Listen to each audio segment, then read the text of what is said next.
Breath and go. Khristian Trotter. The moon rises, and children stumble around the bathroom with bristly sticks in their mouths. Brush this way and that, for this long, they are told. How much longer? Fed up with the anticipation, they spit it out and gallop down the hall. They huddle on a single bed with eyes like laughing candles.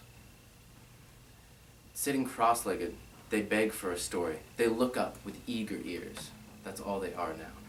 Their expectant minds and imaginations are open and ripe for the making. A bedtime story, they shout in unity, sifting through books.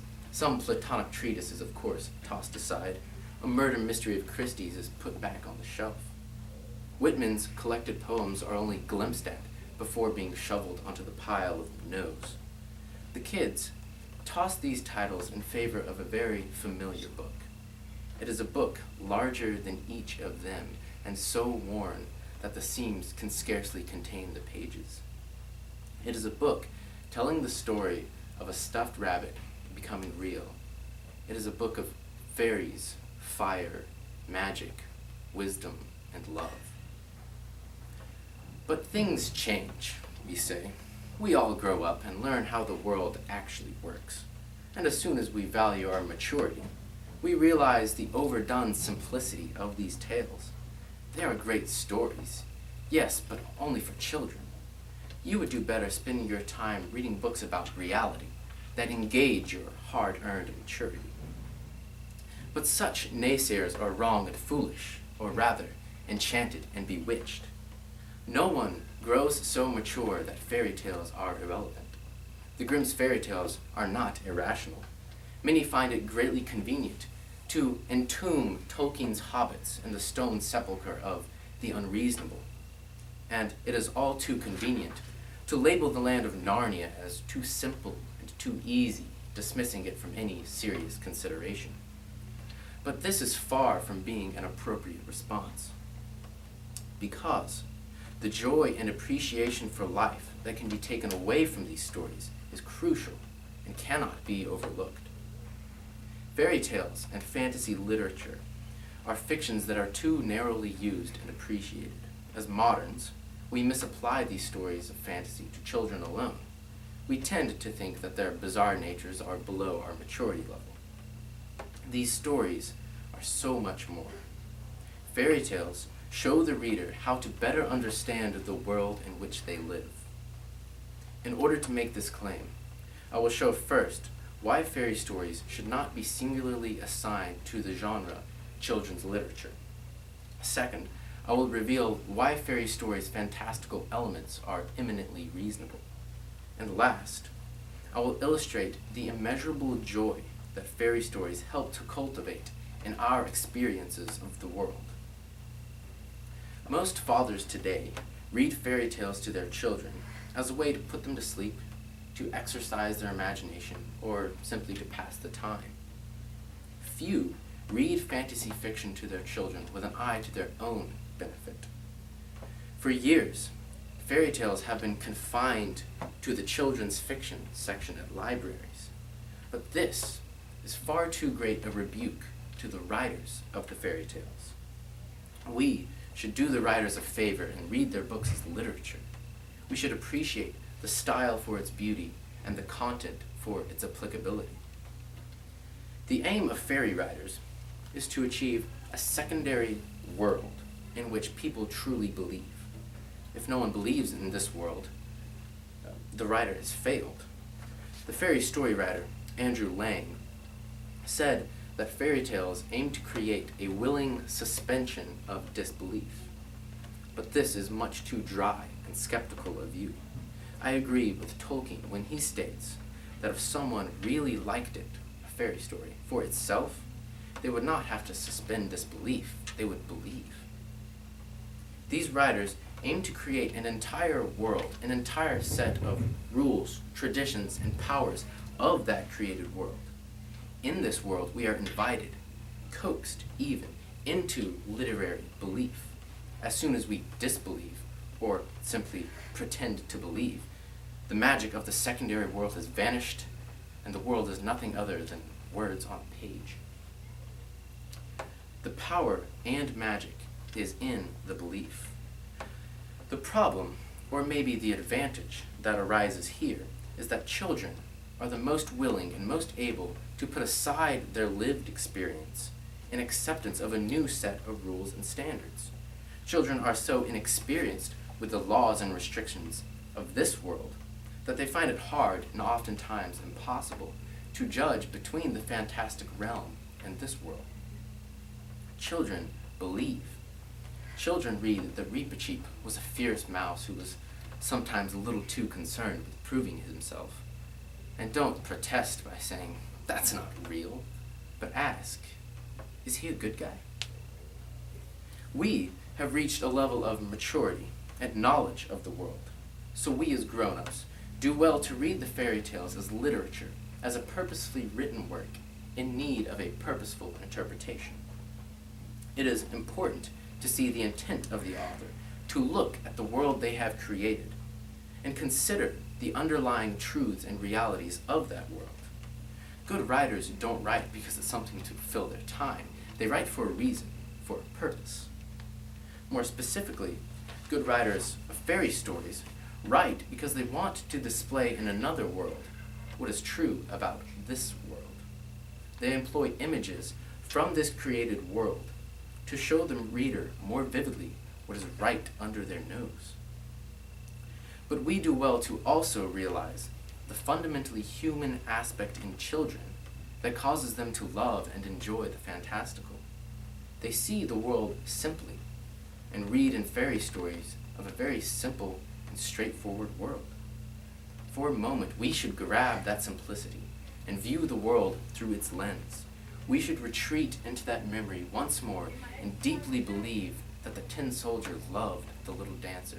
We should believe that the velveteen rabbit became real. The fairy tale is often the bedtime story. It is the fantastical battle of good and evil, of light and darkness, of love and bitterness. These stories show the black and white reality of the fundamental aspects of life by using concrete examples of it. It is, though, not natural for us to think of tiny fairies as concrete examples, nor is it easy to think of talking dragons, sentient trees, or mean-spirited goblins as concrete examples of life. With this, I do not mean that they are examples drawn from life, rather, examples pointing to life. Can there be a more concrete image in your head of evil than the hordes of a dark army with fire at their backs and steel in their hands, stomping their spears and marching against the heroes of light? These are the concrete examples to which I refer, the potent, unforgettable images that fairy tales leave as remnants. Yet, these seemingly irrational conditions of the story are in fact quite reasonable. We think irrationality is that which is not likely to happen because of physical probability. Rationality is then what is likely to happen because of physical consistency. It is irrational to consider a chicken laying solid golden eggs. But Chesterton explains this view as a misconception. They talked as if the fact that trees bear fruit were just as necessary as the fact that 2 and 1 makes 3. But it is not. There is an enormous difference by the test of Fairyland, which is the test of the imagination. He explains that if you can imagine it happening, then it is rational. Everything in fairy tales is thus rational because it is all imagined. We can conceive of a little prince traveling from planet to planet, talking to a fox and taking care of a pet rose. What we cannot imagine, and thus what is irrational, is a group of 3 men calling upon reinforcements of 20 men to accumulate an army of 200. This very simply does not work in our heads, unless, of course, there is a magical power at hand. Irrationality is then mental impossibility, and fairy tales are always mentally imaginable. Fairy tales are thus real and rational. Finally, fairy tales are irresistibly joyful. The mark of a fairy tale has to be the ending of hope. It is the sudden turn of despair and hopelessness to a miraculous promise of hope.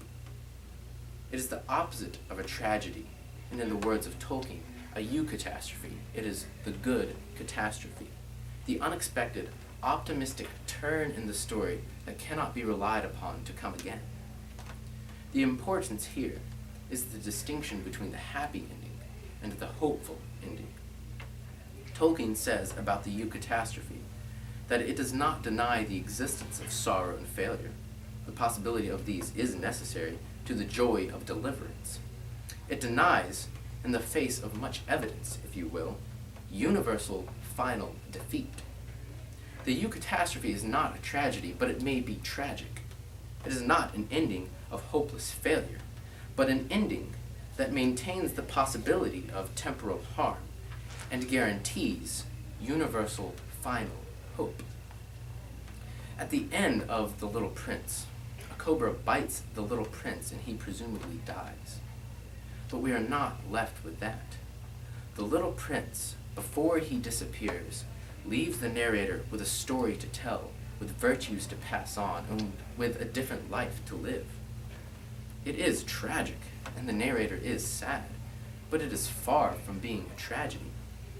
The narrator is joyed because he knows, just as the reader knows, that the little prince is back on his planet. He knows through his time spent with the little prince why the prince believes what he believes and why he does what he does. The little prince has left a legacy of sorts that the narrator intends to follow and imitate, and thus that the reader can imitate as well. This is the exact ending of promise and hope that all fairy tales, though feasibly painful, possess. Thus, a eucatastrophe is not necessarily a happy, feel-good ending, but it reflects the truth that there is always hope beyond the apparent despairs of this world. And this hope is not only a hope among the characters in the story, it is a eucatastrophe in and for the world of the story, and thus a believable eucatastrophe. But if a successful story, it is not simply a believable hope, but an applicable and real hope, a hope that extends from the secondary world into the primary one. It is a hope that is beautiful because it not only glimpses at the fundamental truth of the story, but at the underlying universal truth of reality. As the audience, then, we can be joyed to see the lovable succeed and the bitter fail. We joy to see the beautiful triumph and the ugly crash. We recall for a moment the unashamed juvenile desire for justice. For children, Chesterton says, are innocent and love justice, while most of us are wicked and naturally prefer mercy. In this youthful moment, we desire the wicked cast out and the righteous drawn near. And with successful fairy stories, we hear these echoes in the world we live in every day. As modern men, we have a tendency to be of the mind that the world around us is the great and ultimate reality. We sing the praises of those men with renowned physical skill, with sharp cerebral intelligence, or with political power and persuasion. As a part of the secular and viciously carnal world that we live in, our appreciation for virtue and the hope in something beyond this world is almost entirely lost. In direct progression is the belief that fairy stories are an escape from the real world to a reality that is useless because of its fantasy. We moderns believe that this escape reached in fantasy is, as Tolkien describes, like a man deserting his troop before battle. This escape is a flight from the reality of true existence. After all, if honor, fame, virtue, and pleasure are all within the four corners of this place, what would be the point to ever depart from it, even for a mental moment? What must be understood is that the operation of the fairy story succeeds only when the reader believes that there is something to be gained beyond this world. This escape, the real escape rather, of the fairy stories, is the liberation into the limitless possibilities of the fairy world. This escape is a freedom from the bonds of this world and the hope of understanding something in this world. It is the escape from this reality into a greater reality that will teach us to be better citizens of our world. Who can we be? Can we be as faithful as Samwise Gamgee? Can we approach the face of adversity with the bravery of Peter Pan? Can we be as steadfast as the Tin Soldier, or as charitable as Winnie the Pooh? Can we be as honest as a repentant Pinocchio? Can our love be like the love of Aslan the lion? Whether we are capable or not, we are encouraged by these characters and the worlds that each inhabit to strive in our own lives to imitate them. We are invigorated to look around and see Mount Dooms, to see fish who are about to swallow us whole, and pots of honey ready to be shared. To see Captain Hooks and ticking time bombs. We are energized to fight the good fight and slay the dragons, the Hooks, the Saurons, and the White Witches. But we are likewise urged to find among us the Gimlis, Marys, and Pippins. By entirely believing in the fairy stories, we can look around during our day-to-day life in hopes to find the Aslans, Reepicheeps, and Tumnuses. We search for Wendy and the Lost Boys, for the Rose whom we can beautify by our care, and for cobras who will hold a conversation, for piglets who worry, tigers who jump, and Eeyores who moan. The wonderful thing about the world that we live in is that it will not disappoint.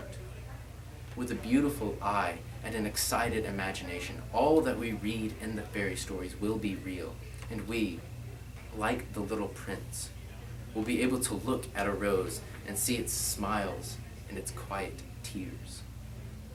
Caught up in a world that runs in and out of our own reality, we can live as these characters. We can jump and delight in this world. We can bravely fight wickedness with an axe. We can see a rose's face and delight in it. Because, in the end, every character was real, and all the stories were true.